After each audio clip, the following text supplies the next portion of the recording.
Good to have Michael back again today. We're going to try to finish up, or at least find a path through, Speaker's Meaning by Owen Barfield. And we're at the point of chapter 4, which is the last chapter in the book. And I was just telling Michael that I've now read the book about 3 times. It's a very short book, so that's not a big accomplishment. But there are still things I don't quite understand. And so we were talking about, why is it that Barfield is so difficult to understand sometimes? Why is he so opaque? Yeah, I would say just at a high level, I mean, he's so going against the flow of his time. And so he's trying to articulate something that everybody around him has lost the sense of its value and the ability in some sense to see it and take it in. And so he's trying to run this sort of countercultural thread. And so in doing that, he has this extra labor of, well, first of all, I don't think he ever really had many interlocutors that kind of saw things the way he saw them, so that they could come along and be like, okay, yeah, I see what you're saying here, but maybe this would be a better way to articulate it. I don't think he had that kind of benefit of having sort of like an iron sharpens iron, like getting his approach really nailed down, because he was always kind of speaking out in the middle of the wilderness by himself, sort of, so to speak. And I know the feeling. and so I think and he's trying to, he spends a lot of effort just trying to demonstrate that he understands very well the thought and flow of the time period he's in, and he sees the connections they're making, and it's like he feels the obligation to lay all that out before he lays out his counter narrative to it.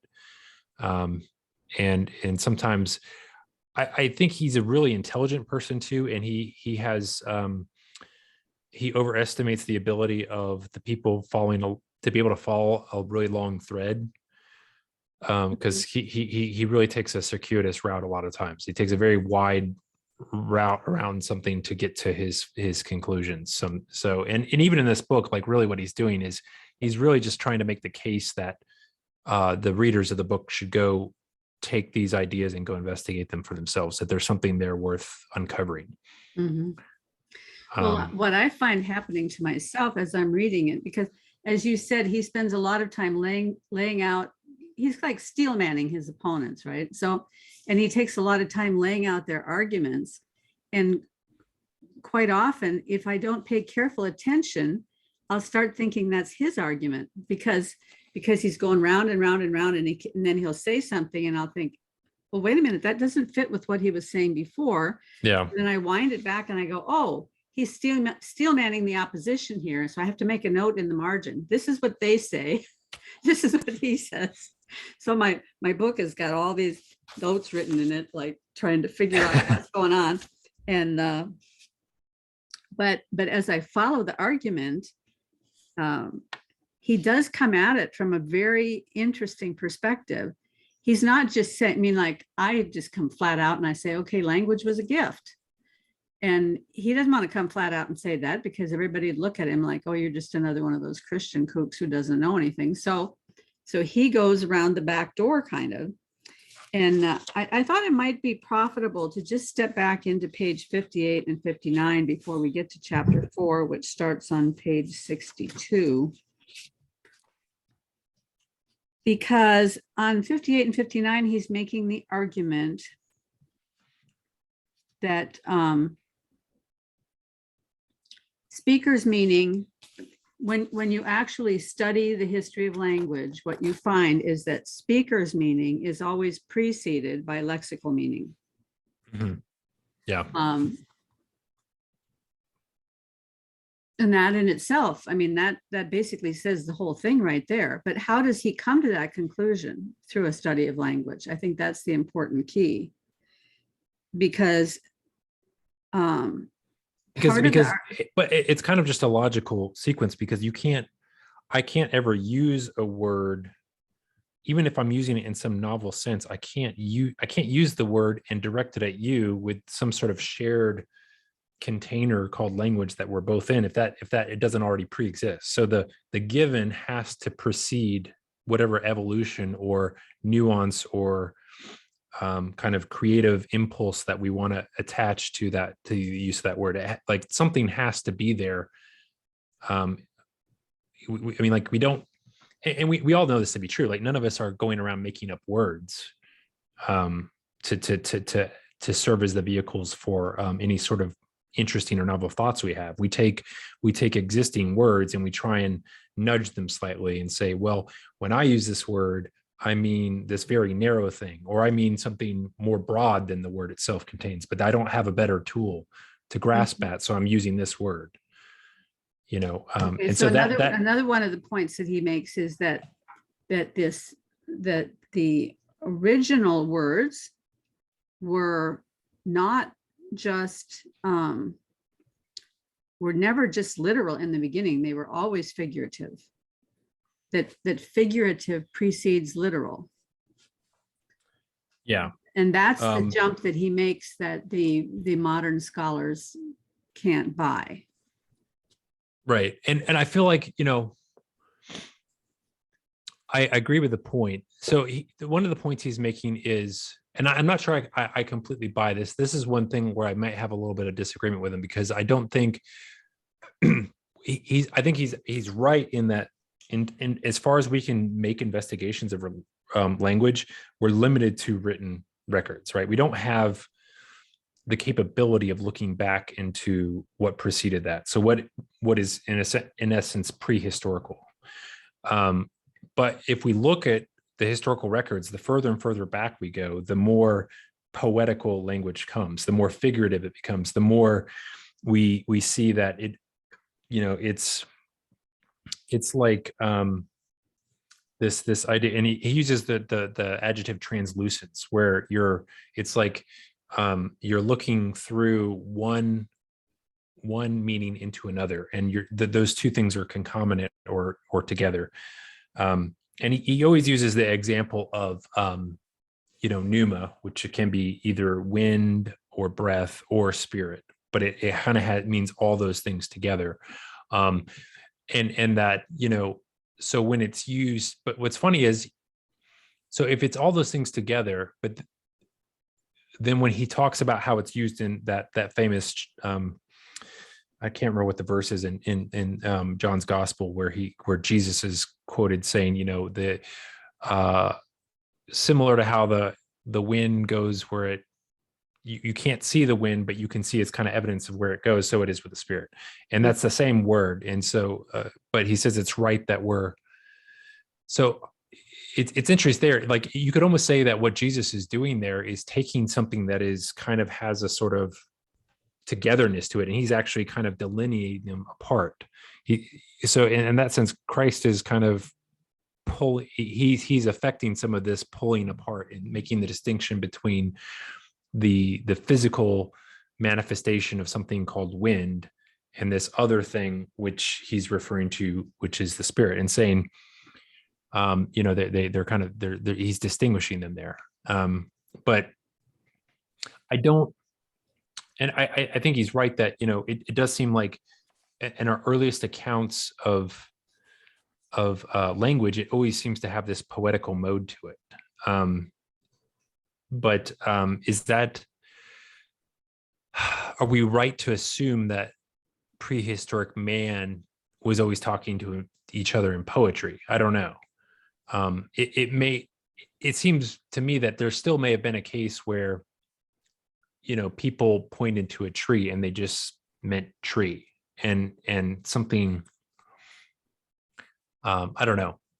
Well, but I don't see how that can be.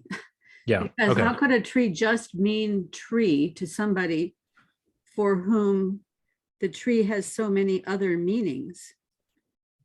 I mean, for early man before science, okay, tree was a shelter, tree was a source of heat because they could cut pieces of it down and burn it.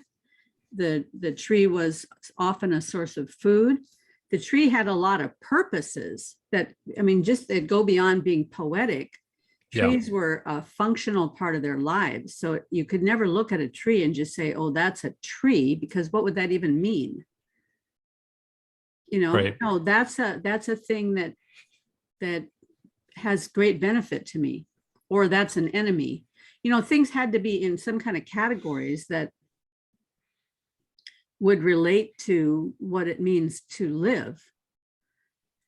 That's one of the things that's happened to us, is that we don't connect things anymore with how they benefit us or are good for us, because everything's so packaged now. Yeah. Yeah. I don't look at a cow and think, oh, that would be good for eating. I look at packaged beef in the store, and Yeah. Right. right. Well, yeah, we definitely have a disconnected sort of ontology and view of things, and this does seem. I mean, I think that's one area that where Barfield's completely. You can't deny the thing he's pointing to, which is that whatever we mean when we talk about literal meanings, they are a language in its later stage. It is a he quotes I think it's Emerson who talks about like the way in which this limestone cliff is kind of etched away by the passing of time, and that's sort of what all these words are. They're like they were like something kind of rich and deep, and we've kind of a lot of it has been worn away to where so when we talk about something having a strictly he uses this dichotomy of the inside or the outside, where certain words nowadays, usually when you use them, we immediately think that's inside, that's referring to something inside the person, the subjectivity, or that's referring to something outside. That narrowing of it into being an either or is a late stage of a language, where before even things like grass, which we often, you can still use that in the physical connotation of it, but we almost always use grasp when we're talking about understanding or trying to understand something. We use it. It has more of that. It's sort of become, in terms of, he uses this phrase, the lethargy of custom, right? That it just becomes that things get used in a certain way repeatedly, so we get in a rut and we see it is only in this way. But that is unique to the time period we live in. It wasn't, it was, things had a richness and a more of a togetherness in previous life. And I think, what this makes a lot of sense too, when you think of just how, our society is structured now, where it's a certain luxury that we have, that we can see things in very distinct separate quantities. We have the time and the space to kind of get down in the weeds and play around in this minutia and not get eaten by a tiger while we're doing it, right? Whereas, like you were saying there, when tree had to be a data compression of so many things, because those were all things that were like, you had such a limited time in a day to accomplish so that you could survive, right? Whereas today, we can talk, we can have conversations like this where we're getting into all the minutia of like these detailed, philosophical ideas from a person that's not even alive anymore. We're kind of combing through his findings to see what gems there are. Like that's something that just wasn't even an option in terms of like a book like this, which is on the fringes. Like, I think it came back was republished, recently because of Owen Barfield's grandson, but like it would probably be just like you'd have to find it in a junk pile somewhere, like going through a dead person's house, right? Otherwise, you wouldn't even know this book exists. Whereas now we can, order on Amazon, get it on Kindle in 2 seconds, and then be on Zoom or YouTube here talking about it, which is kind of crazy that we have that as an option. It just wasn't an option in the period, and it's kind of pushing us further and further down this sort of differentiated, fragmented sort of consciousness that is for us very normal. Well, so I think I might have mentioned this to you in something that I wrote earlier, but I was listening to a Wolfram conversation that he was having with a group that studies numbers or something. I mean, that's kind of irrelevant, but one of the guys that was there is actually a student of culture. And so he asked Wolfram, how would his theory of a new fundamental theory of physics, how would that apply if you were studying culture? And in asking the question, the guy laid out a paradigm to Wolfram that I thought was a very interesting paradigm. He said, when we're studying culture, we look at two sides. We look at the paleontology and the phylogeny. And it took me a minute to kind of grasp what he was talking about. And then Wolfram went on talking about it. And so that fleshed it out for me a little bit. But the idea of the phylogeny is, there's all these different phylums, and we have taken all of this history of organisms, and we've located it in some sort of categories, and we've built these phylums. And so we have this picture of what life is all about.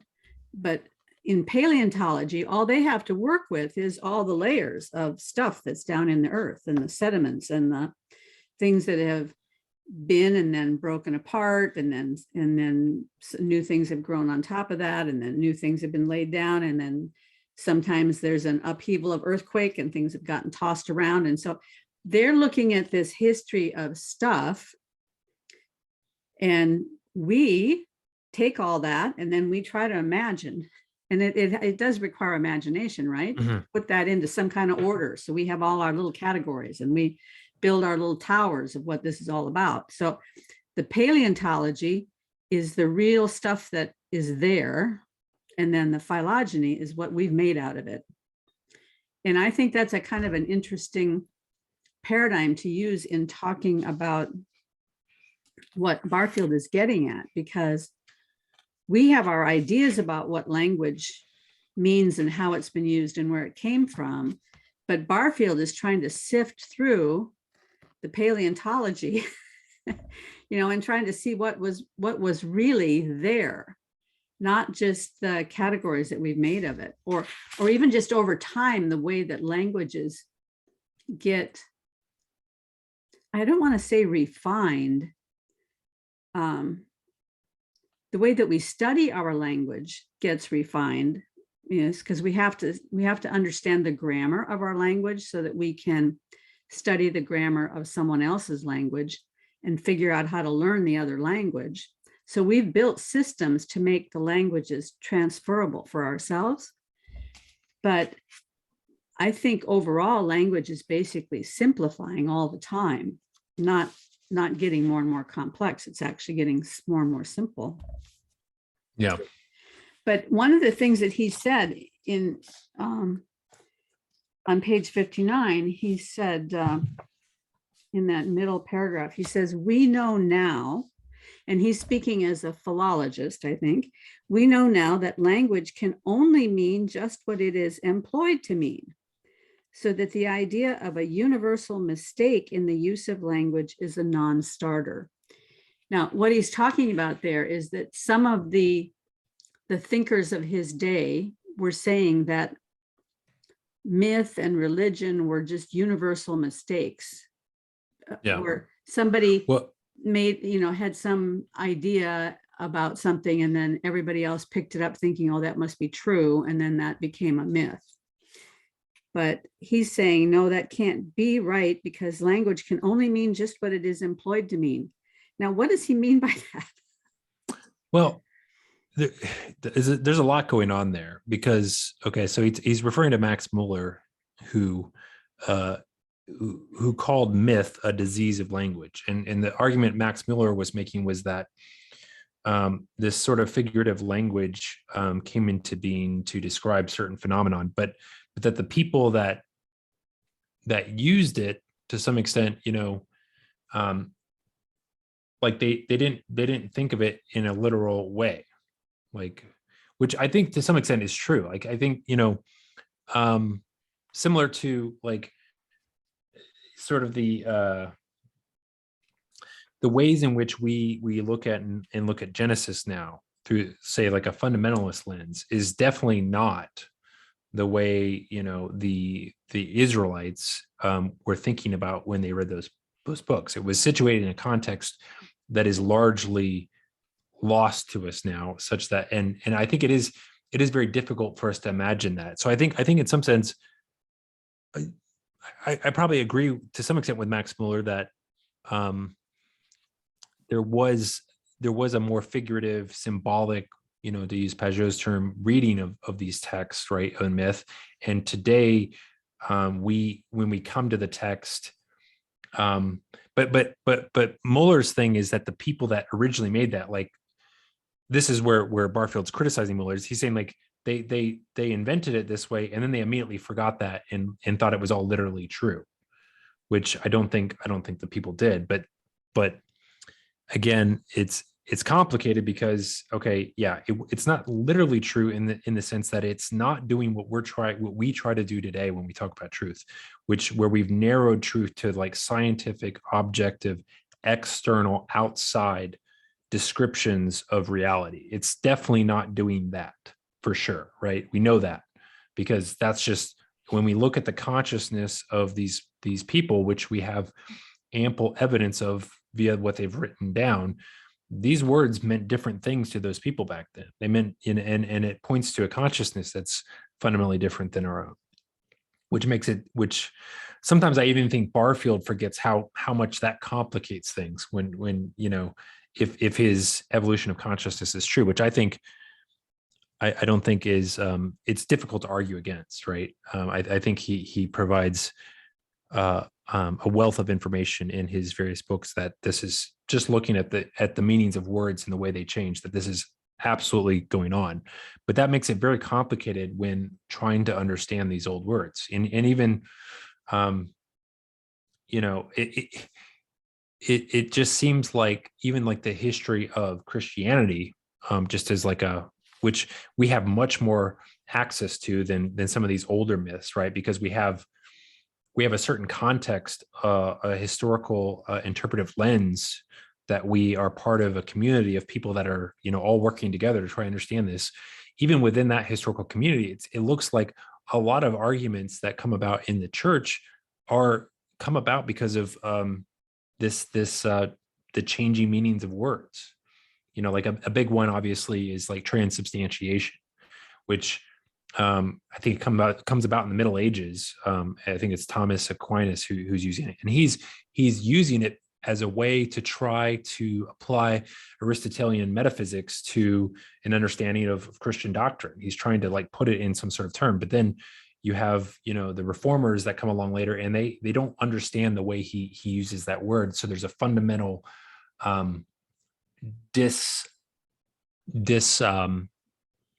misunderstanding of what Thomas is talking about, that in some sense is undergirds a lot of the disagreements even in the church. So if that's going on in a tradition like near and dear to our own hearts, that we all have like a very long and clear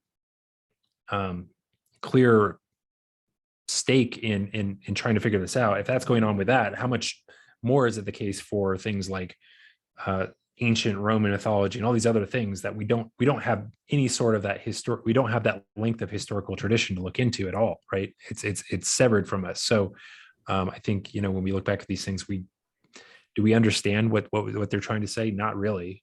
So that's a really good example.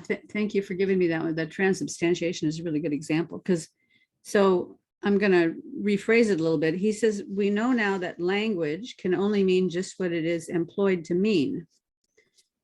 So in this case, Thomas Aquinas was using transubstantiation to mean something that was very specific. Yeah. And I think he coined the term, if I'm So later mistaken. people looking at it. So we take this back to his idea that every word has an inside and an outside, which goes back to his discussion of Collingwood's writing about history, that every historical event has an inside and an outside. The outside is just the event, they crossed the Rubicon, we assume that happened because somebody wrote that down. It's just an action. But the inside of that event is the reasons for that action. And so that is more complicated to get at, requires a lot more looking at all the, externals. And we don't take that inside seriously anymore. Yes. Like we don't, in some sense. And I think this is where, I I'd love it if we were able to maybe talk next about DC Schindler's book, Love in the Postmodern Predicament, because that's what he's right there. I'm working on it. I saw it in the background. This is what he gets into that book, is what we have here in this severing between the inside and the outside is we don't see the inside as real anymore. So the inside, I was thinking about that just now when you were talking earlier about the science. That's the whole problem with reality too, because reality has an inside, but scientists don't take the inside seriously at all. They're only working on the outside. yeah, They're only that's the yeah. conclusion of chapter 4, right? For Mhm. Barfield speaker meaning, is that nature has an inside. Not Mhm. only does man have an inside and an outside, which we are familiar with, but nature herself has an inside and an outside. Well, so now let's specify a little bit for those who haven't watched the other episodes. What does it mean by inside? So roughly speaking, I think the easiest way to divide it is material and immaterial. I mean, that's, so think of what and science has come to specialize in material, that which is available to the senses, to be measured, to be quantified in some way. And so what we've come to believe is that is all that exists, that anything that escapes that ability to be measured by some specific metric that science can reliably produce over and over again, the precise exact measurements of something, that it just doesn't exist. And so what that's come to me initially, that meant that the quote unquote spiritual world was the first casualty of that, and our ideas about God and all these things. But what it's here in the 20th and 21st century, it's come further in that, where that's how we also view our own mental processes, because those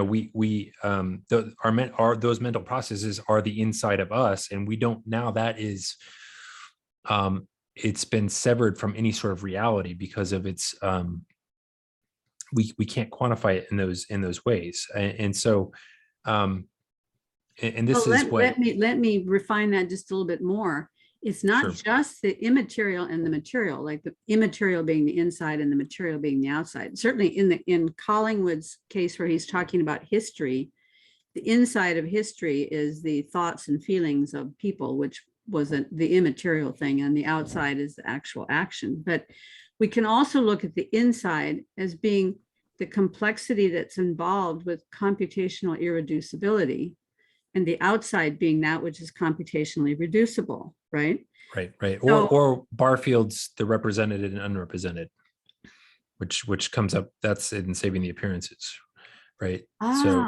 yeah. So that fits too. So if I think about a word that has a long history, but we don't know everything about that history, we certainly, to be able to go back and revisit what, say, Thomas Aquinas meant when he coined transubstantiation, that requires a lot of historical digging, and you're still never going to get to the bottom of it. And it requires love. So I can't read Thomas Aquinas and understand Thomas Aquinas without loving Thomas Aquinas, and, like, in some sense, giving life to his thought and his ideas in such a way that it is reimagined in the thought and language that is accessible to humans right now in our current mode of consciousness. Well, and I mean, so that goes to what Barfield brings up in the first chapter, and then again at the end, that what is thought if the thought that was in Caesar's mind, I think it was Caesar, that when he was crossing the Rubicon, the historian that goes back and researches that and tries to understand what that thought was, that historian can have the same thought in his mind that Caesar had in his mind when he crossed the Rubicon. Yeah. So if two individuals can both have the same thought, then that means that thought itself, or whatever that thought is concerned with, is outside of us. Yeah, it has its own ontological existence. But what's interesting there, right, is it is contradictory in some sense for Barfield to be making that case, right? Because if consciousness is changing, what does that do to the concept, the content and concepts that we conceive of as thought? Like what does that do to them? And such, so that, you know, that's something that I struggle with. And I'm like, okay. So I do think he's right in pointing this, where he says that, you know, traditionally the way we think about things, we think that thoughts are unique to the individual and are percepts, right? Which percepts for him is sense experience, right? Mm-hmm. That those are unique to each of us. Or no, those are shared. That's the scientific frame.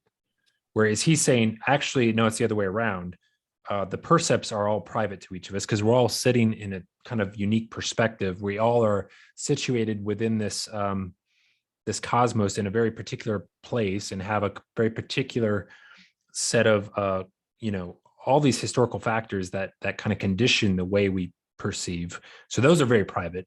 But he's saying this thought content is actually shared, and it actually has to be shared. Otherwise, we couldn't communicate with each other at all, right? I mean, communication couldn't happen unless, and he gives, you know, language as the ultimate example of this, where we are reenacting and breathing life into the accessing the thoughts of dead people.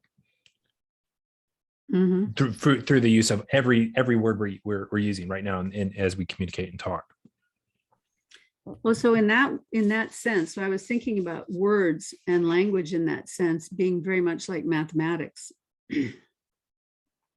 in the sense that, you know, I mean, mathematicians are always debating whether or not mathematics is something that just exists in the universe, and then mathematicians, as they move forward into this mathematical universe, they discover more and more of these elements of mathematics that exist in the universe.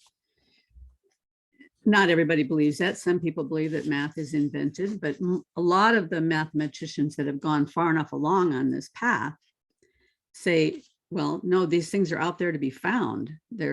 It's discoverable. And in words and language actually must work the same way somehow, because how could I think without, I mean, is it possible to think without words, without language? Is it possible to even think? Even if you didn't have words, you still have to somehow be making connections, and those connections are grammatically related, you know, Yeah. between an action and a receiving and a giving or a doing. Those concepts are language related. So in some sense, words and language must be out there in a linguistic universe. Yeah, know, somehow. I agree. And Yeah. but because we have so many, we don't see it that way now because we have all these different languages. So we tend to think somehow languages evolved differently in the Northern European countries than they evolved in Africa or whatever. Yeah. Could we take a quick pause? I think my son Sure. might be crying. Oh, yeah, absolutely. I'll be right back. So as we get into chapter 4, at the bottom of the second page of chapter 4, on page 63, he says, it has also been emphasized that these perspectives are out of harmony with, or rather directly opposed to, those generally assumed by our contemporaries to be the correct ones. By contrast, our contemporaries assume, for the most part, that at least in the beginning, this is like going way back, something like imagination must be taken to have preceded inspiration. That in the development of language, literal meaning preceded figurative or translucent meaning. And lastly, that an equivalent of history, that is, events involving individual mental activity, came before prehistory. So 3 things here. The modern assumption is that imagination came before inspiration. which I take to mean, just on a very simple level, that language arose from some imaginative hominid looking at a rock and thinking that rock is good to throw, and so wow, came up with a word that means throw, Yeah. or something like that, right? That would be imagination. That's the modern perspective on language. And that literal meaning preceded figurative. So we've already talked about that a little bit. And that history preceded prehistory. Now that one's kind of a stretch. I think what he means by that is, if you're going to assume that imagination preceded inspiration, then you also have to assume that there was intentional mental activity going on in the prehistoric time that led to these things. I mean, I think I'm understanding what he's saying there, but what's your perspective on that? So starting with inspiration versus imagination, he makes the point, and he said, for instance, like our interest in language and history is a very recent phenomenon. But he makes the point that dealing with aesthetics or art is something that we have a very long written tradition associated with. Like the Greeks, for instance, were very obsessed with, the beautiful and what constituted it, and theories about, art and what's going on there. And so this idea of inspiration is for the ancients, or at least what we have access to in terms of ancient thought, they saw the artistic endeavor as a sort of seizing hold of from the outside. And even when you did create something, you were really actually copying something. Like you were copying nature to some extent. Whereas you see this gradual movement where we start to, instead of thinking as somebody as copying nature, we think of somebody's creative. They're creating something new, and also that they're it's more, instead of being seized upon by some sort of external spiritual force, we now see that the artist is one who, as Coleridge points out or says, possesses the spirit, is not possessed by it, which is kind of the exact opposite of what the Greek thought is, where it's, so you have something where the artist is originally kind of seized on by the outside, whether it's a spiritual force or where they're seized upon by trying this effort to copy nature, to now where we have something where the artist is thought of as creating a whole new reality or something like that. And we also see that, like, things like he looks at specifically the word genius and how that was previously used. Genius used to mean like a sort of guiding spirit that was I guess it was like, their theory was, it was like you were born with it and it kind of followed you around. And so when people said, oh, you have a genius, they meant that whatever the spirit guiding you and was really great, right? Like there was like, but in a certain sense, everybody had a genius, but you wouldn't talk about it unless there was something kind of exceptional about this person's genius. Whereas over time, the meaning of that word changes to meaning not you possessing a genius, but we say now, if a person does something really inventive or creative, we say they are a genius. And the way that word has changed. So that's the movement from inspiration, something coming from the outside, versus imagination, something being formed in the subjectivity of the artist that gets created. That is Barfield's view of the way the history runs, right? That inspiration came first, and that imagination historically is something that grew out of that inspirational aspect. And he specifically parallels that too. He says, well, does this remind us of anything else? Well, it reminds me, he says, of this other dichotomy I just described, which is the difference between a lexical dictionary meaning versus a speaker's meaning, right? In the lexical dictionary meaning, that the meaning of the word is in some sense given, right? It's not achieved by the individual. It's just my default. It's what I've been given. This is what this word means. But then I, as an artist, breathe something poetic, something new, that's speaker's meaning. I nudge that word in a new direction. And so he says those two things parallel each other exactly. So when we go back further and further in time, we have a more of a givenness to the constructs of human thought, which we have the most access to in terms of constructs of human thought are language itself, right? And that's where we can draw distinguishing markers through history. And if we follow that line, it looks like, yeah, we go back in time and we see more givenness and less imagination, or less of speaker's meaning have its effect, if that makes sense. Yes. Well, so what is the implication of that? Because I mean, this, we talked before about how one of the things that Barfield is going to talk about later in this chapter is that the modern thinker or scientist is very reluctant to approach taboos, things that aren't things that we're comfortable talking about. And so whenever they get up close to one of these taboos, they'll kind of take a divergent path and kind of mumbo jumbo and just get away from the taboo any way that they can. Well, this is one of those things that sounds like he doesn't want to hit this head on. What is the implication of what he's actually saying there? If the literal meaning, if not literal, if the lexical meaning is a given, what does that actually mean? I mean, if I think about going back to the very first human beings, I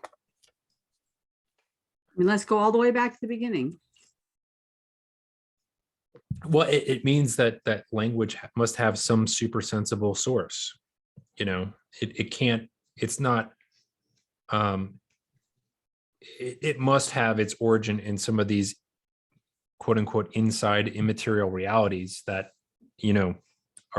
our ancient ancestors all took for granted that it existed, because it wasn't just something that they talked about and thought about. It was inherent in the words they used, right? And I haven't done a thorough, I would like to do this at some point, do more of a kind of a survey of sort of primitive languages that we have access to today, where we have, tribes and so forth still. But my understanding of those, I know, who is it? There's a famous Frenchman that Barfield references in another book, Levi Bruhl, I think is his name, or is it Levi Strauss? I can't remember. But anyway, that goes in and looks at the way, primitive man uses words today, and they still have this sort of connectedness between the inside and the outside in their language, right? And so that's what he's saying, is this sort of, when he talks about figurative language, that's what he's talking about. These two things being bound up together, and one being viewed translucently through the other, and that they kind of they're connected, versus or to use Charles Taylor's language, right, in The Secular Age, he talks about the porous individual, where reality just kind of pours into me, whereas now we have the buffered self, where we see our ontology of who I am, and at a deep level our subjectivity is being kind of separated, it's buffered from the world. So maybe I could, we had this conversation the other day with the 5 esoteric OGs, or whatever it was that Paul called us. And in that conversation, Sherry said something so very interesting. She was talking about Vervaeke's concept of affordance. Well, it's not Vervaeke, some other guy came up with the idea of affordance, but the idea of affordance is that here's a cup. When I reach for the cup, my hand will automatically conform to the cup without me having to think about conforming my hand to the cup. I just reach out and my hand conforms to the cup, because the cup itself has certain affordances. The cup represents a number of different things to me, not just a cup. It's also, a receptacle for coffee, but it represents a certain shape that my hand just meets, and that in this affordance, that there is actually some sort of a transfer of meaning almost. And when Sherry was talking about it, she said it makes her think of Jesus saying, seek and you shall find. That the seeking part is the reaching out, but the finding is just a natural attribute of this conforming or transforming or whatever this thing is that takes place between the cup and my hand, takes place between myself and reality. When I'm seeking Christ, I seek, if I'm really seeking, I will find. He will be there, and it will change me in the same way that this cup changes my hand. I think that's more or less what she meant when she said that. Yeah. Does that? And I absolutely agree with that. I think, you know, the other thing she mentioned in that same conversation was this cognitive behavioral therapy triangle, where you change thoughts by changing actions, which eventually gives you access to the deeper realities of how we are moved emotionally, like, and the kind of core of who we are. And I think that's true. But at the same token, I keep confronting this, and I think this is kind of what Barfield's going after as well, is we thinking is this very powerful thing. People can have profound experiences of transcendence and beauty, and then chalk them up to some sort of like, you know, just some sort of like, you know, chemicals firing in my brain that is essentially meaningless, and that you walk away from, and it doesn't really impact you in a deep way. And all because there's certain metaphysical presuppositions that are kind of built into, they're absolutely built into you at those low levels of biology and such, that are shaped by, you know, what you're doing and things like that. You know, how you, I don't know, maybe there's ways of it reliably, you know, for me at least, I don't have reliable physical practices that allow me to kind of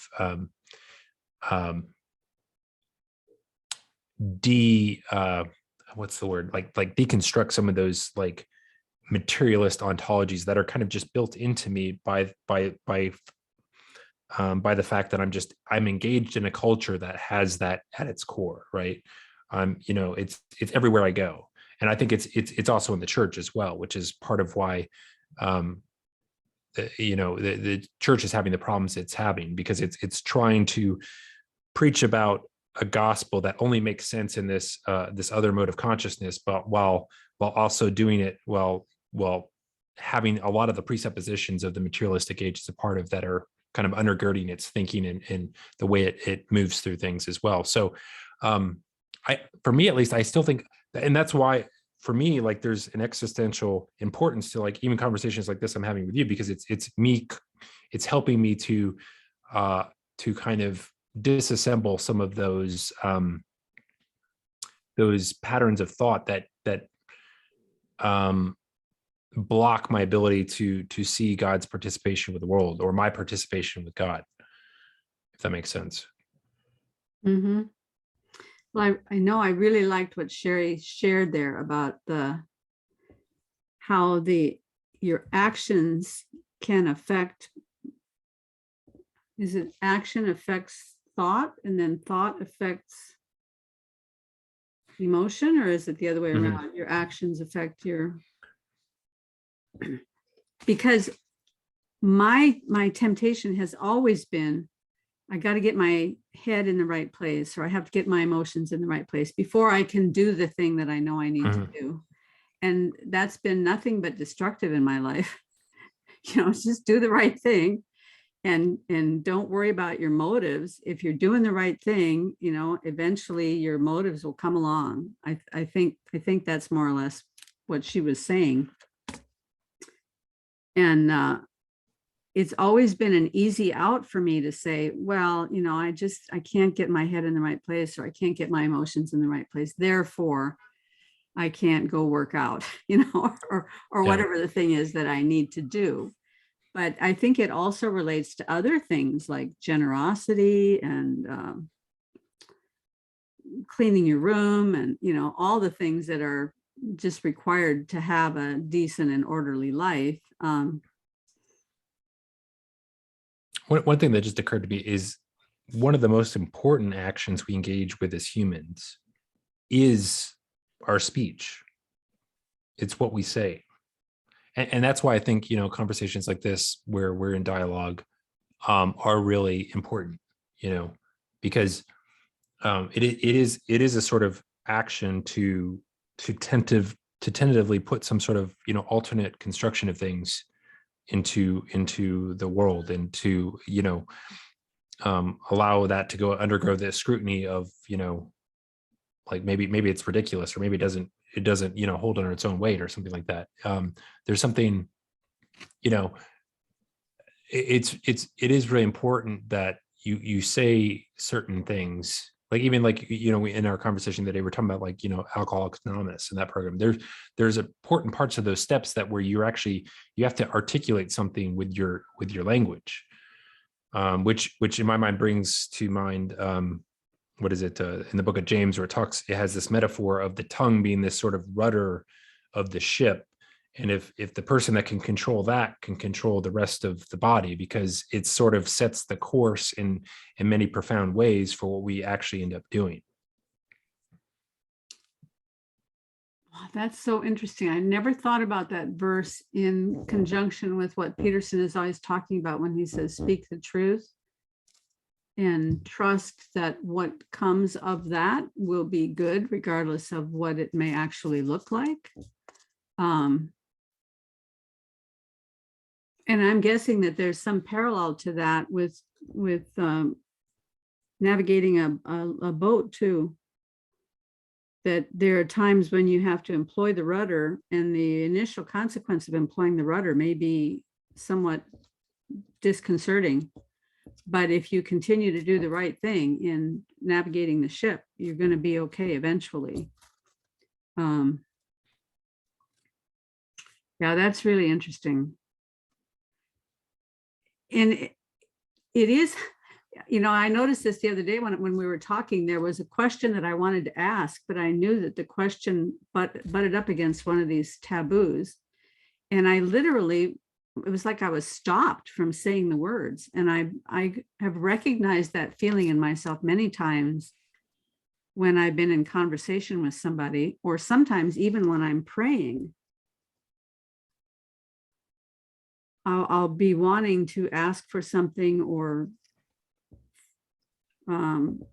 pray for something in my prayers, and yet something will actually stop the words. Like I can't even get the words out because there's a part of me that's thinking, well, maybe that's not true, or maybe there's something wrong with my mind that I'm even thinking such a thing, and I'm afraid to say the words out loud, because it's almost as though somewhere in my imagination, words have a power.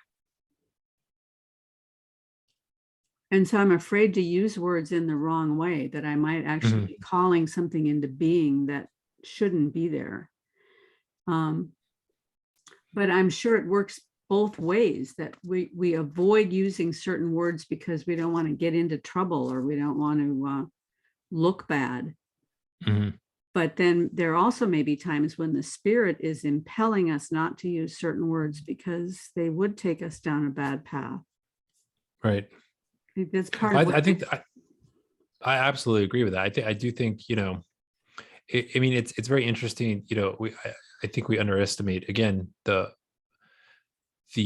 power of language and speech. And you think about like how much power for good and ill is present in words. And, even if somebody just thinks kind of like very, quickly through their own life, and events that were very transformative in terms of their character and how they feel about themselves and about their place in the world. I mean, it's going to be, things that were said, positively or negatively, that are going to be the real hallmarks or kind of milestones in that in that story. And I don't think we really take that seriously oftentimes, it does, as James says, it's this tongue sort of has like it does have a sort of mind of its own. I do think there's certainly a wisdom sometimes in just when you don't know what to say, not saying anything, for sure, and I think sometimes, the most powerful things we can do is, rather than say something positively, just ask a question, because there's something about that can really, it seems like so often the case is that we feel we get trapped in these sort of binaries. It's like, this is either good or bad. I'm either all good or I'm all bad, or I'm, like we get caught in these things. And what happens is everything, it feels so perilous to do anything. And so we're kind of frozen. And I think sometimes, a question at the right time for a person can really open them up to a sense of the space of possibilities that's much more complex than that simple binary, in Barfield, and he's talking about language here. He talks about these binaries, but he wants to be careful to distinguish them from things that are logically opposed to one another, where you have one versus the other, like this idea of accuracy of communication versus fullness of expression. These two, in some sense, are opposed, because he says, the more you have of this one, the less you're going to have of that one most of the time. But in another sense, they are sweet enemies, because they need the other to be in place, or the other one won't be able to perform its function either. So they have to work together, even though they're constantly trying to kind of push and pull for the preeminence in any given communication. One is probably going to take over depending on what you're trying to achieve. And so I think there is something that's really hard to do in our current time, because it requires patience, and it requires love, and the ability to withstand some of the suffering that comes about when we're uncertain, and things like that. But I think, like you were saying there, like sometimes just you ask the right question, and even if it doesn't produce any sort of like answer in the moment, a good question will stick with somebody for the rest of their life, potentially. Well, on that note, maybe this would be a good place to stop and finish up chapter 4 in another episode, because we've got quite a ways to go yet, and there's a lot of good stuff here. And maybe I will leave you with a question that we'll start with next time. And that would be, what does Barfield mean when he talks about the passive life? Because I know that there's two perspectives of passive when he's talking about that. And maybe we can start with that idea of the two sides of passive as opposed to active. Okay. That sounds good. And then we'll, and so say hi to Max for me, and have a great day. All right. You too. Thanks, Karen. Bye-bye.